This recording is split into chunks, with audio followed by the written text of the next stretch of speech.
Bukod sa pamamayagpag ng international single niyang Pyramid, isa pang international milestone ang nagawa ng Pinay sensation na si Charis na kumpirmado ng kasama sa cast ng US TV musical na Glee.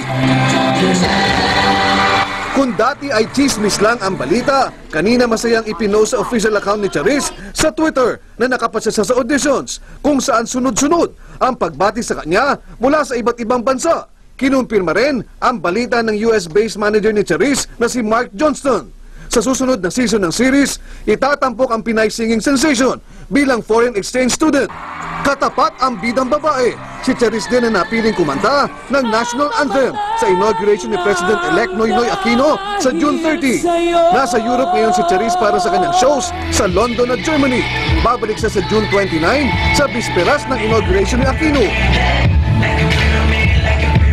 Mario Dumawal, Patrol ng Pilipino.